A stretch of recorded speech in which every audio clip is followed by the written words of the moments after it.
All right, happy Saturday, everybody. Let's do a little Saturday setup tip. So here's one of the places we start. This is not maybe the most obvious to a lot of people. A lot of us know how to adjust our truss rod. We're maybe cognizant that we need to adjust our saddle height sometimes on acoustics. It's a little easier on electrics a lot of times with an adjustable saddle, but we're aware that those are some elements that go into a setup. What a lot of people don't think about is your nut slots. If you ever played a guitar and you try to maybe bar an F chord and you can't fight the amount of string tension right here. Well, what that is the nut slots are too high, okay? And no matter what you do with the rest of your setup, you'll never be able to cure the first few frets or even get a low action up the fretboard if you don't address this. All right, so what you want, if you're to press down here, 3rd fret, what you want is just a little bit of pop right here, just a little bit of movement.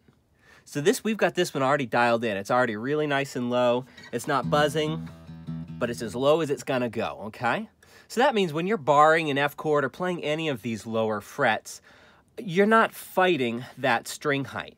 So we've set ourselves up to be able to have a low action all the way here from the nut, all the way up, through your highest frets. So what you would do, we've got a set of StewMac nut files, okay?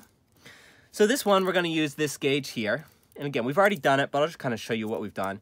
And we have kind of an assortment for different string sizes, okay? So we went ahead, this was a little high. So you want to line this up here. And you're going to match the angle that the nut slots are already cut at, right? And, we would have just given it a little bit. I actually don't want to take any off now. And what you could do, if you end up with a little bit of extra play, sometimes we'll step down a size. We'll give it just a little bit of a narrower groove at the bottom just to fit the contour of the string. The files do have a little contour to them, but sometimes not quite enough. All right, we're just going to pop this back in. Again, we've already set this up.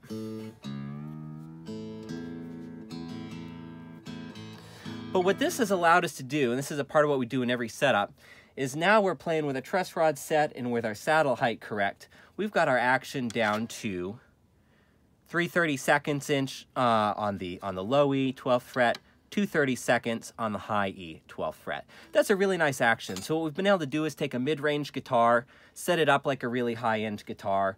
It'll play great for you. There's no buzz, but you're not fighting heavy string tension anywhere. And it just plays easy from the 1st fret all the way up. So we'll probably circle back around to this one after a couple of more videos on some different Saturdays. Again, this is not the most obvious place to start, but if you don't get this part right, you'll never end up with a low setup all the way up. So there you go.